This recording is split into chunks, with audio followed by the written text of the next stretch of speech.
Good to be with you. It is Mornings with Richard Cross, SuperTalk Mississippi, streaming at supertalk.fm, SuperTalk TV across the Magnolia State, a dozen radio stations. Thanks so much for making us part of your day. We are joined this morning in studio by Andy Gibson. He is the Commissioner of the Mississippi Department of Agriculture and Commerce. Always enjoy the time. Mr. Commissioner, good morning. Great to be back with you, Richard. Good morning to you and everybody out there on this wet, rainy day.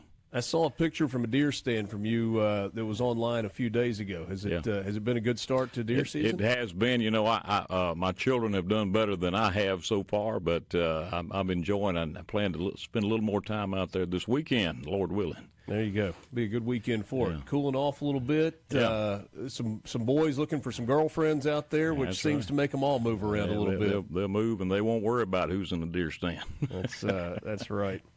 A lot to get to. You had an op-ed recently about the Mississippi retirement system, PERS, and the need to stabilize that and kind of strengthen it and make it sustainable going forward. I was looking at a chart recently about credit ratings for states all across the country. Mississippi does not have the highest, the AAA credit rating as a state. Now, it's good enough credit that you can go out and you can buy a house, you can start a business, whatever. Right. But if you want to go, I don't know what you can do at a AA plus rating that you can't do at a AAA rating. Right. But I do see other states that have got that AAA. Why is that our credit rating? The state has a credit rating just like everybody out there in Mississippi does. So if you have liabilities, if you have debts, you got to make sure you can pay those debts.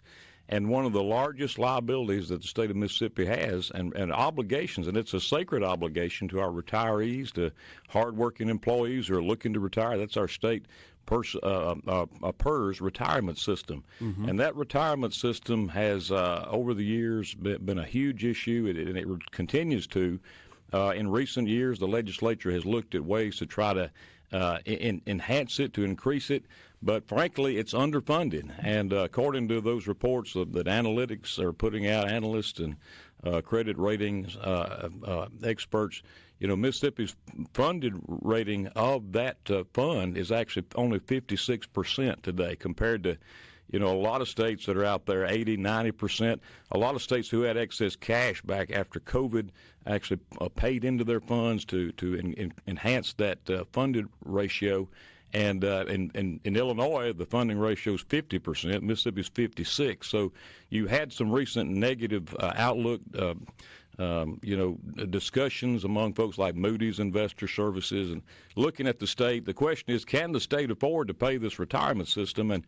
And it's a huge issue, and we have so many great things happening in Mississippi, but I think this is one that we need to make sure we take care of and address not only for the sake of the folks who are in the PERS system, so many great teachers, former teachers, retired teachers, law enforcement, firefighters, but for folks who are in the system and expecting to retire, and also future employees. And we want to make sure that we keep this fund flush, and it'll also help the people of Mississippi, because if we get a downgrade, it's going to, just like you get a downgrade on your credit, you can't get credit, you can't borrow money, we wouldn't be able to fund the bonded projects in a way that we would need to.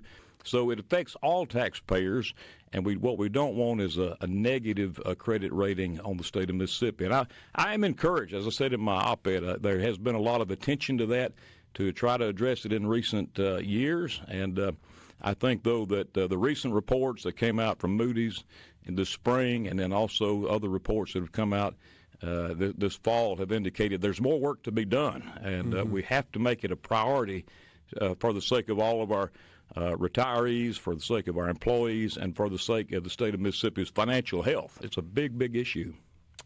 I feel like sometimes when we talk about PERS and we start talking about unfunded liabilities and, you know, percentage of amount, it scares people into thinking, oh, my gosh, am I going to get my check next month? Right. And that's not really accurate. I mean, there is money to pay what is owed right now, what is due today. So it's not a crisis in the sense that we can't pay the people what they have earned, what they have saved this week or next month or even next year. Right. but it's the long-term sustainability, right? 20, 30 years down the road that's a legitimate concern? That's exactly right, Richard. Nobody needs to panic about this, but people do need to be concerned about it. And frankly, I'm concerned about it as an agency head because a lot of people in our agency are, about to retire, and they're looking at this and wondering, how's it going to work for them? And also, with the recent changes that were put in place, with changes that will go into effect March the 1st, that's going to take away some of the former type of retirement system. It's going to be harder, I think, to hire folks into the system who will continue to pay into that system as we look to the future. And I know that law enforcement out there is concerned about this, firefighters, first responders, and rightly should be. Yeah. But we just got to make it a priority and fund it. And make it that priority that it needs to be, not just 1 year, not just 2 years, but over a long period of time. The state of Mississippi, the legislature is going to have to make that commitment. When I was in the legislature, we didn't have any money to do anything with. The state was pretty well. The state was back during that recession, broke. That's right. Now the state. The good news is Mississippi does have a lot of excess funds. Revenues continue to outpace estimates, and so this is an opportunity we can't miss to support our great state employees, retirees, and frankly the entire state of Mississippi's credit rating is at issue here. All right, so I guess in terms of advancing this conversation, the state of Mississippi is in a good financial position. Not a great position, but a good position with some excess money, some fully funded rainy day fund. If you get into a really bad spot, and then a decision to make about where some of that excess money is spent. And in the case of a year ago, it didn't get spent. Right. So we'll see what that looks like. Yeah. But when you say we need to fully fund PERS, or we need to make sure that this system is whole, I feel like the natural follow-up question is, okay, well, how do you propose that we do that? Mm-hmm. Because while we're in a good financial position, I don't think there's a money tree at the Capitol with unlimited funds. I mean, I think you still got to decide where you spend, what you fund, and what you don't fund. And so in saying we need to take care of this, how do you go about doing that? What do you cut out? It's a matter of priorities, and there's always I've served in the legislature, and I know how this process works as good or better than anybody else. Everybody wants something, and it's a matter of making it a priority. And there's nothing that's a greater priority than the financial health of the state of Mississippi for the long term. I'm thinking 5, 10, 20 years down the road, and I think the legislature gets that, and I do sense that there are a lot of legislators and leadership that want to do something about this.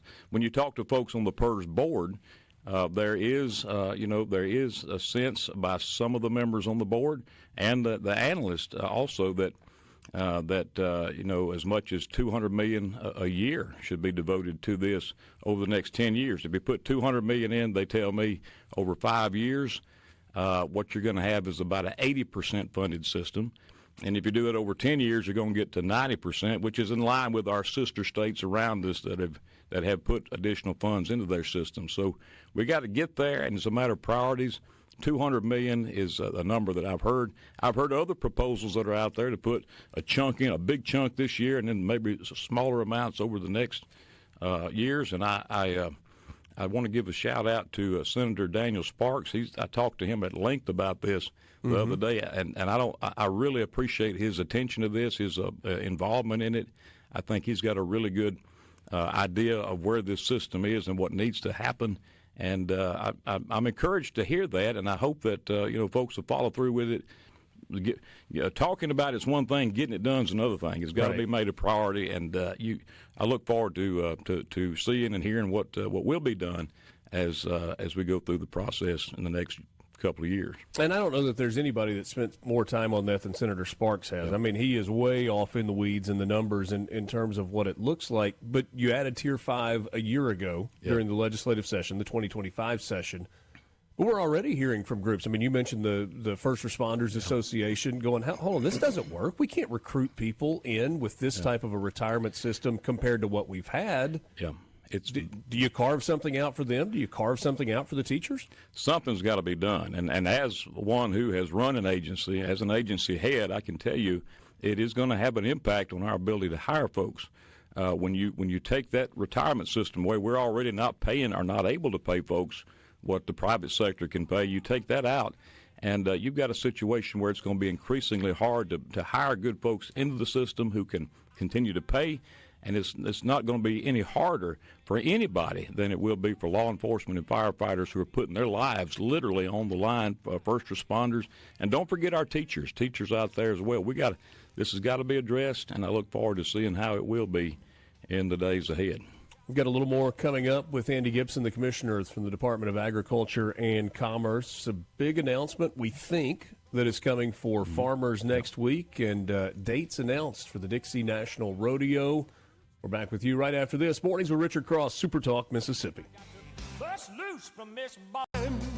Good to be with you this morning. Mornings with Richard Cross, SuperTalk, Mississippi. Commissioner Andy Gibson is my guest from the Mississippi Department of Agriculture and Commerce. I mentioned before the break, we think a rather large announcement is coming from the President of the United States next week as it pertains to or something that will help our farmers. Tell us a little bit more about that.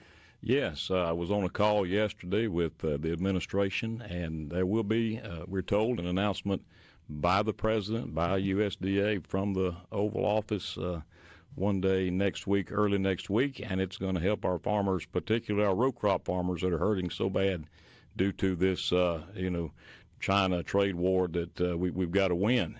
And in the meanwhile, our president has been working hard behind the scenes. The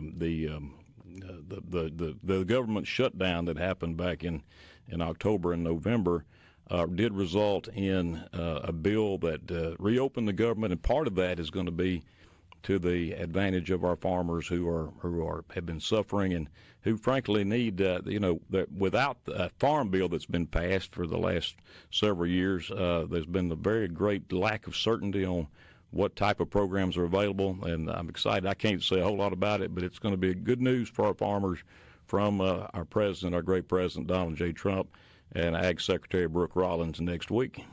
Well, you may have just answered this. I was going to say, is there any more detail or what that money may look like, or we're going to have to wait on that? We're going to have to wait on that. I'm not at liberty to. Stealing the president's thunder might not be the best plan. But I want to give a great big shout out and thank you to President Trump for what he has done, what he is doing, and for Secretary Rollins as well. So you just have to stay tuned for that. But our farmers need, our row crop producers are the ones who are hurting: soybeans, corn, cotton. Row crops in general across America are in a farm crisis. I'll be having a meeting in the Delta next Thursday, December 11th, our first of 5 strategic planning meetings for the future of agriculture. It'll be in Stoneville next Thursday, and we'll be talking with farmers in the Delta about this, what they see for the future, what we need to do today to prepare for the future of agriculture in Mississippi for the next generation, and that'll be part of the discussion as well as what the president's going to announce next week. Is that part of a Delta Council meeting or just something separate? We took the initiative back this fall to launch the Future of Agriculture Resiliency for Mississippi. That's our farm strategic plan, and we're working with private ag leaders, stakeholders to come up with a strategic plan for the future of agriculture because ag is changing. Agriculture has changed. The markets have changed, and we have to be proactive today to make plans for the future and what ag is going to look like in the next 5, 10, 20 years. Agriculture is the most important industry in the state of Mississippi. It's the backbone of our economy. When you consider the ag production coupled with the manufacturing component of that, it's the biggest industry in the state, the number one employer. So we got to get this right. We'll kick this off December 11th in the Delta at Stoneville, and then we'll be traveling to all the regions of the state all the way through March, meeting with farmers, with lenders, with insurance experts about what the future of agriculture is going to look like for Mississippi for the days ahead. And I believe it'll be one of the most important things in my work as Ag Commissioner as we look forward to finalizing that report and those recommendations, both for federal and state policy issues that need to be addressed. You've been in this office for a while. You've worked with multiple USDA secretaries. You have mentioned favorably Brooke Rollins on a number of occasions. Oh, yeah. What's different about her than perhaps the previous USDA secretary? The previous USDA secretary, I don't want to say anything bad. I try not to say anything bad about anybody. But we never. Hold on. The commissioner just said, "Bless her heart." He used different words, but that was "bless her heart." We never and then heard, you proceed to say, "We never heard from them unless it was something that they were wanting to trumpet Joe Biden on." Ag Secretary Rollins is actually coming to us on a regular basis with. Calls with updates with we had a telephone call yesterday and giving us highlights of what's happening and in real life important issues, and it's just a breath of fresh air to have that kind of line of communication with the administration, with the White House. And we work with them not only Secretary Rollins, but with the good folks Lee Zeldin at EPA. We work a lot with a whole host of cabinet members in the Trump administration, and it is so refreshing. We're not having to fight everything that's coming out of D.C. We're actually working together for the first time in a long time, and I look forward to continuing that for the days ahead. Dixie National dates announced. We got the Dixie National Rodeo and Livestock Show, or Livestock Show and Rodeo. Right.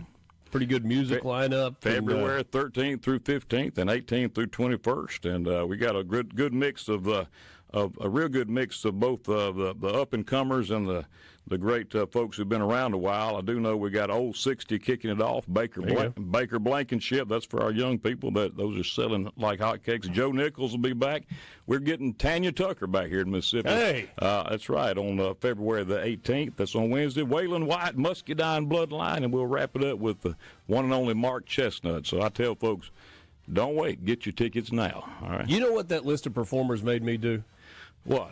It made me miss Joe Diffie, because I feel like Joe Diffie would have been there. He would have been part of this lineup. Yeah. Commissioner Andy Gibson, thanks as always for your time. Great visiting with you. Thank you. God bless you. We'll see you all at the Dixie National. We're back with you after this 8 o'clock hour on the way.